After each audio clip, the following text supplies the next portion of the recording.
Hey, what's up everybody, and welcome back to the channel. If you're watching this, we're gonna be doing something a little different today. Usually when I publish a video here on my channel, I'm usually talking about a movie that I really love. But recently I haven't done those in a while, but I will be having a Phil's Monday movie review coming very soon. And I can't wait. It's for a movie that I really love. But for this video, I wanted to talk to you guys about something else that I do. I love my movies. I am a cinephile. I am a film buff. I'm a film nerd, whatever you want to call me. But at the same time, I'm something of a filmmaker. You know, I'm something of a filmmaker myself. Every time there's an opportunity to use that meme, I will use it. It's like a slow, progressive little journey that I've been going through, from music videos to a lot of brand videos. A short film, got another short film that I'm working on right now, but that's for another video. But one project that I was really proud of that we released this year was the How to Fly mural. That was a very awesome and fun and collaborative project that I had a great opportunity to work with, and that is what we're going to be breaking down today. If you haven't had a chance to check out How to Fly, the link to that video can be found in the description below.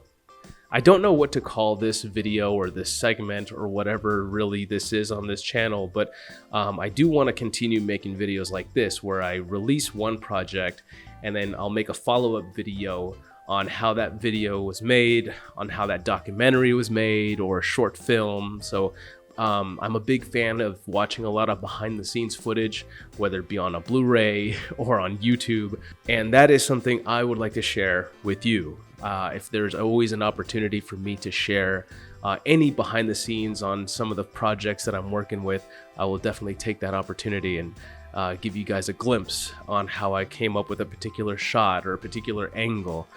So for this particular project here, my friends Patrick and Joey hired me on to document pretty much their entire process of this beautiful mural that they put together in downtown Riverside.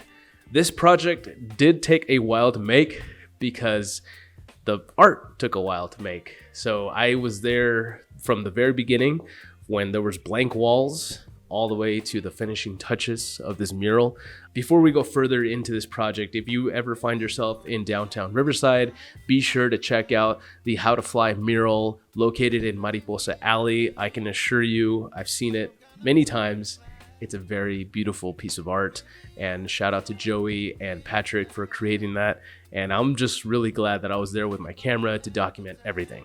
So with all that being said, let's finally get started on breaking down this entire little mini documentary that I made here for How to Fly. All right, can't break down a video if I didn't have the video in front of me, right? So here we are. Okay, so we open up with a stencil of a set of butterflies, and we see Patrick's hand right there with the spray can. All I did is simply set the camera on a gimbal, and I pulled back pretty fast in a fast maneuver, and I directed Patrick on when to start spraying the paint into the stencils right there. So that was a pretty cool opening shot. These next couple of shots here are my probably one of my favorite shots that we used for this project. This wasn't even my idea. This was Joey's idea. I remember I did have my DJI Osmo action camera, and Joey had this brilliant idea of like, hey, what if we attach your action camera onto one of the paint rollers, and you know, we can get like a POV of the actual like roller. I'm like, dude, that's a brilliant shot. Let's see what that looks like. So we attached it onto the stick that's attached to the roller, and I just hit record, and I let Joey go ahead and do his thing for a few minutes. And when we reviewed the footage, man, I loved it. We see these shots quite often, a few times. We open up here with the reveal of the entire mural here, so you can see all the beautiful artwork that Patrick and Joey did. These are all just a set of drone shots. I got my Mavic, and I just let it rip. I just let it fly around the alley several times. You get a few overhead shots of Patrick just going to town on that wall right there. And then, of course, speaking of Patrick, we start off with Patrick in the interview shots. Now, the way we framed this, I thought was really interesting. For this shot, I was only working with one lavalier mic, unless they wanted to, you know, interchange and share one microphone. We could have used both of them in front of the camera, but I had to work with what I had. So the interesting thing I thought about is, why don't we just have somebody in the background working while the other one is being interviewed, and that way they get their own lavalier mic and everything's cool. And then I placed the camera at an angle where it gives us an idea of how far the mural stretches down the alley. Just by looking at this shot here, it's not even all of it. This is probably about 3/4 of the entire mural here. We're just playing with a simple rule of thirds here, with Patrick on the left here, and then Joey in the middle, and then the rest of the artwork descending down on the right side of the screen. When it came to Joey, we did the opposite here. So left side, we had some artwork. We had Patrick somewhat in the middle right there, somewhat. And we had Joey taking up the right side of the screen right there. So a lot of rule of thirds being played around with for these interview shots. For this shot here with Patrick and the paintbrush, it is in slow motion. I shot this at 120 frames per second, and I slowed it down in post. For this shot here with Joey and Patrick, I had the camera on a slider, and I just moved the slider up and down for a little bit, for a few times, and yeah, I liked it. I liked how the slider really does come in handy, because it's not very long. It's only like about 4 feet long. There was instances where I did place the slider in different parts of the alley, and you'll see some slide shots like that here. Whenever I didn't have my gimbal on me, or the batteries on the gimbal gave out, I went to the slider. The slider is a very helpful tool to get some really smooth shots, some smooth sliding shots that you want for B-roll, and that's exactly what I used this for. For the time-lapse shots, Joey and Patrick were interested to see if we can have some time-lapse footage, and luckily I had my DJI Osmo, and that's what we used for the time-lapse footage here. If you want to film artists and murals, just be advised that some of your clients might be asking for time-lapse footage. So if you have an action camera of any kind, if not, try to get one from your friend, try to rent one, or invest in one. They're actually not expensive these days. When it comes to filming an artist, putting together a mural, you always want to get as much B-roll as you possibly can. In these cases, B-roll is going to be your best friend in post.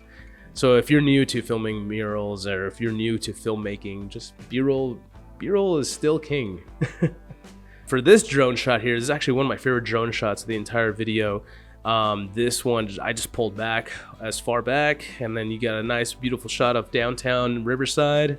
For this shot here, we laid out a glass flat down, and then I had the camera below the glass, and then Patrick was on... He was kind of elevated. I forgot what he was standing on. I think he was standing on a bucket or something. And then he just got the paint and he splashed right there. It's kind of like a POV of what you're seeing inside the bucket. Same thing for the wall, the POV of the wall. We just utilized that glass a lot. We just cleaned it and we just reused it again for shots like that. Sometimes I like to take the camera off the gimbal and shoot handheld.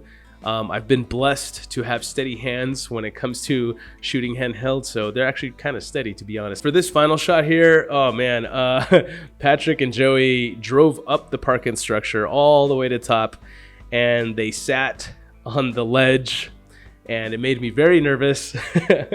And then I just took the drone, pulled all the way up, and I'm safely down on the ground, but I'm a nervous wreck.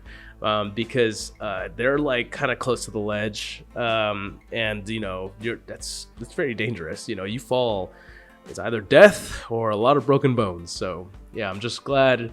It was a risky shot. It made me very nervous. I'm operating the drone with very sweaty hands and a lot of anxiety going on, but we got the shot. It was a beautiful drone shot, and just happy it turned out great. So yeah, that is a breakdown on the How to Fly mini doc that we've made for my friends Patrick and Joey.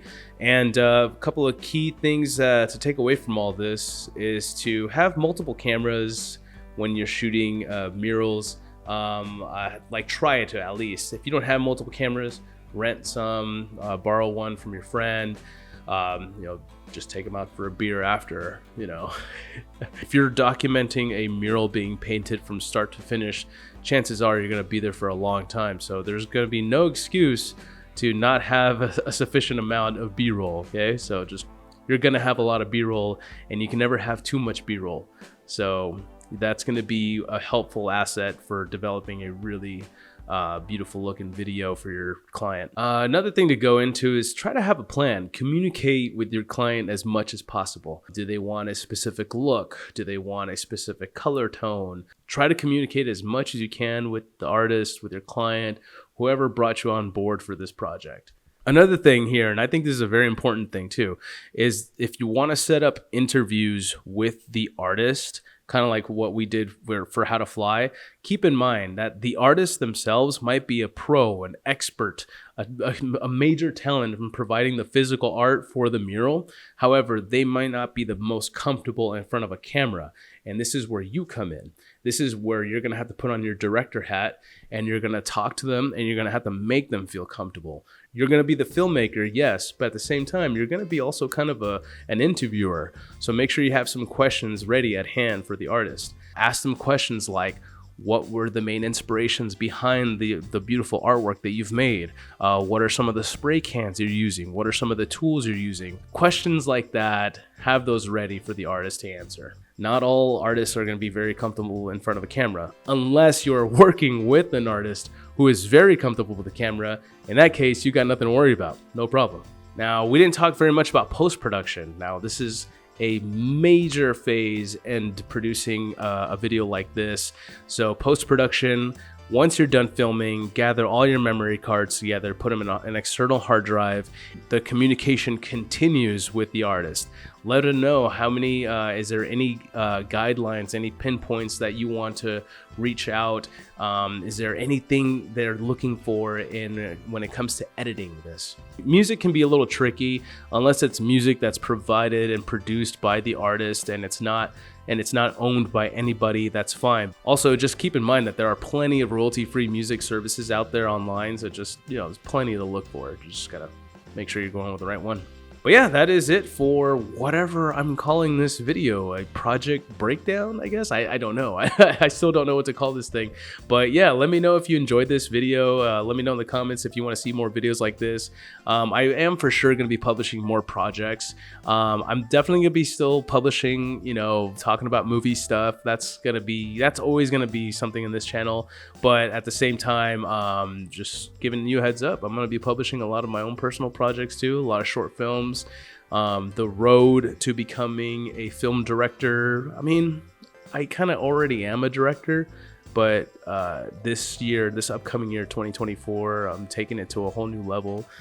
And I'm very excited because it's time to get serious now. It's time to get very, very serious about this stuff because the world could end any minute now. And yeah, so I might as well just keep going. But yeah, How to Fly was one big project that I released this year, and it took a lot of hours and a lot of thinking and a lot of strategizing, but I'm just glad that it's out there now.